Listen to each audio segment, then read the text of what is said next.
Kita ke informasi selanjutnya, nekat menerobos banjir, seorang wanita muda bernama Muijah warga Kampung Pule, Desa Gembor, Kecamatan Binuang, Kabupaten Serang, Banten, hanyut dan tenggelam saat berusaha pulang ke rumah di tengah terjangan banjir yang melanda wilayah tersebut pada hari Minggu. Peristiwa tragis terjadi saat banjir melanda wilayah Binuang, Kabupaten Serang, Banten pada Minggu. Seorang wanita muda bernama Muijah, warga Kampung Pule, Desa Gembor, hanyut dan tenggelam saat nekat menerobos banjir. Peristiwa bermula saat korban mendapati jalan desa yang biasanya dapat dilalui telah terendam banjir dengan arus cukup deras.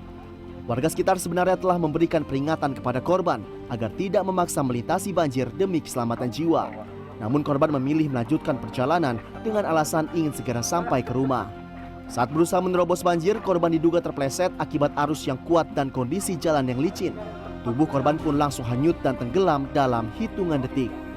Warga yang menyaksikan kejadian tersebut berupaya memberikan pertolongan, namun derasnya arus dan tingginya genangan air membuat upaya penyelamatan tidak dapat dilakukan secara maksimal. Dia mau lewat, udah ditahan sama orang kampung sini gitu ya.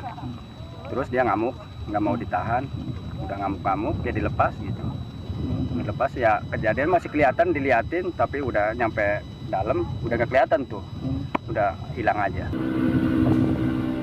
Tim Basarnas bersama personel Polsek Carenang dan anggota Koramil melakukan pencarian di sekitar titik korban terakhir terlihat.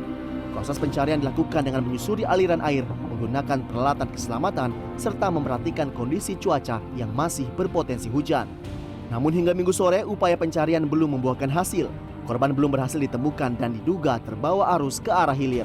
Dalam proses penyisiran, tim gabungan hanya menemukan barang milik korban berupa tas dan sandal. Ini tadi kita awal ya menggunakan drone dulu ya, drone thermal. Jadi kita memaksimalkan mencari suhu tubuh korban menggunakan drone thermal.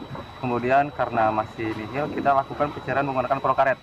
Nah, karena dikhawatirkan korban tersangkut-sangkut di dahan-dahan pohon seperti itu kan. Tapi untuk saat ini korban masih belum bisa kami temukan.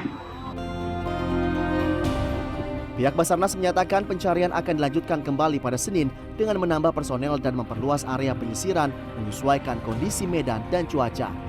Pemerintah desa setempat menghimbau warga untuk lebih waspada dan mengutamakan keselamatan serta mengikuti arahan petugas saat terjadi bencana hidrometeorologi.